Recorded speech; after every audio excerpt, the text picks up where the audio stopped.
Hey friends, what's going on? Thanks so much for checking into another episode of Guitar Talk with Todd here with the TV Tray Sessions. Got our coffee, so grab yours and drink up.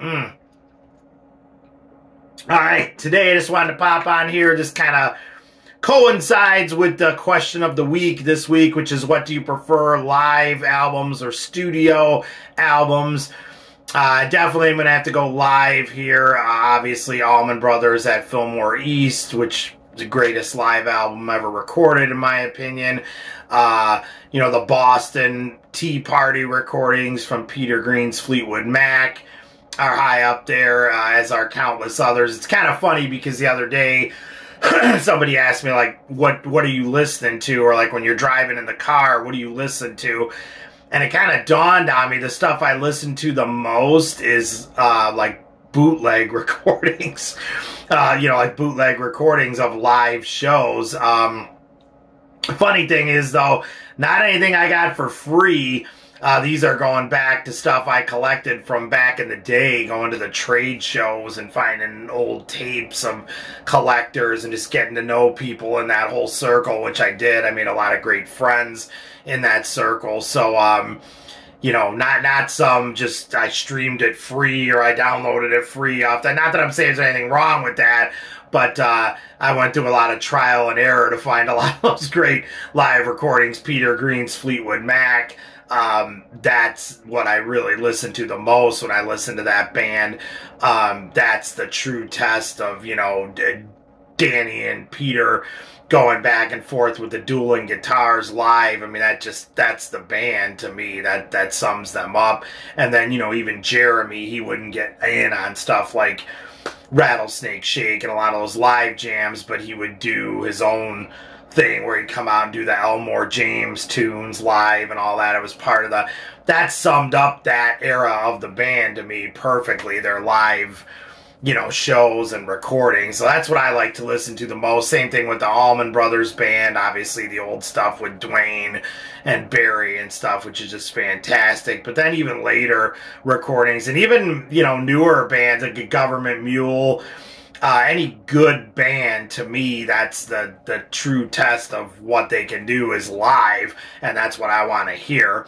That being said, even a band like Peter Green's Fleetwood Mac, Then Play On, is a studio creation in its own right. It might not have gotten as far out as, like, you know, the Beatles did, or even Jimi Hendrix Electric Ladyland, but it's still, that's like the studio representation of that band. They had come farther from, say, like Mr. Wonderful and that stuff, and you could tell they were spending more time piecing together a work of art in the studio. It's funny, though, because speaking of Jimi Hendrix, like Electric Ladyland, a lot of that stuff, you know, got so far out there on the recording and done in the studio that you didn't see him doing a lot of that stuff live, playing a lot of those songs live because they were just so out there, you know. So it does have its weird drawbacks too. I mean, I remember Rick Nielsen from Cheap Trick, when they were putting out a bunch of live albums there, when they had, I guess they never really went away, but when they kind of had a resurgence there, and the, you know, late 90s and whatever it was, early 2000s, and I remember him saying, I don't know if we'll ever do another studio album. This is the way to go. Just put out live albums. Even if you write new songs, get them down, perfect them, get them the way you want, go play them live, put that album out. So it's like, you almost could do everything, even new material, live, and I just love that. I'm such a fan of that. And then you'll even hear of, going back to the Allman Brothers, you know, when they would do their later studio albums, like Shades of Two Worlds and Where It All Begins and all that stuff. A lot of times it was basically them just setting up and playing live. There might not have been a crowd there and stuff, but there wasn't too much overdubbing and stuff. It was just, let's set up, knock this out like it's a live show, record it, put it on the album, put it out. So technically it was recorded kind of what you would call live, even though they weren't, you know, at an official live show with an audience and stuff. So I'm all about that from my own experience. I remember going in with my band Third Degree when we recorded several years back, and there's a song, the song that actually is played on this channel every time you hear the end or whatever, beginning of the weekly, you know, series that I put up usually on Sundays. There's that little riff in the beginning and the end. That's from Another Scar. Well, Another Scar was the studio creation. We pieced that. We sat in the studio and pieced it together and worked on it and worked on it and worked on it. And in my opinion, we spent way too much time on it, and it got to the point where studio time was costing a lot, and we were kind of out of time and money, and we had a bunch of songs left to do, and I was just kind of burnt out at that point from sitting there in front of a, you know, board and doing all this stuff with the engineers and whatnot. And I finally said, you know what, let's just set up in the studio and knock these songs out. And everyone was like, yes, I agree, that would be like such a breath of fresh air. And even the engineer, who wasn't really big on recording that way, he was definitely a piece it together in the studio guy. He was like, all right, let's set up out there, let's see what we can get. So we did the song Stranded and numerous other ones. 6 O'Clock News, which is a blues we did. There's links to all those below on this channel, so you can listen to them in my original music section. I've got everything in sections now, but check those out. Those were done. We basically, like I just said, the Allman Brothers did. We set up in the studio room live. You know, we had some things like boarded off and what, so you wouldn't get bleeding into the other microphones and whatnot. So you do put up the baffles and stuff that you might not do at a live show. But I mean, we could see each other. We were all standing there in the same room playing, so I'd be like nodding to someone when I was done soloing or whatever. And there's something to be said about that. That's that chemistry, that energy that you're picking up. You can't replicate that on a studio recording. But, like I said, you can sit there and piece things together that everyone recorded, and you end up going back and listening, and you get this, wow, this sounds pretty cool, this work of art in itself that you created.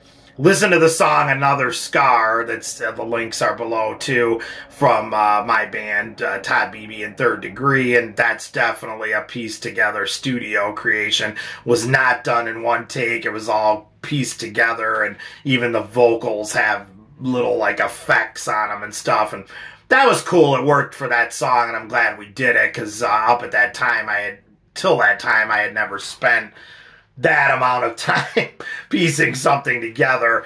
But that being said, everyone that played on those tracks, including me, we all agreed the best sounding tracks were the ones where we were like, you know what? Let's knock this out, get it done, kaboom.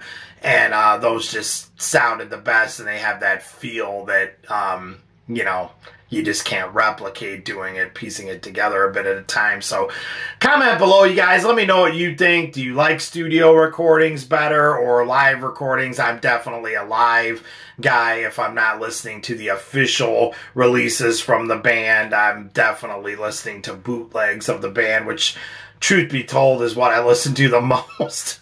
The stuff I listen to the most of all artists I like is pretty much stuff that was never like officially released. I'm huge on supporting that stuff, so I'm not saying don't go buy it, buy the albums, buy everything from the artists, support the artists. I'm all about that for sure.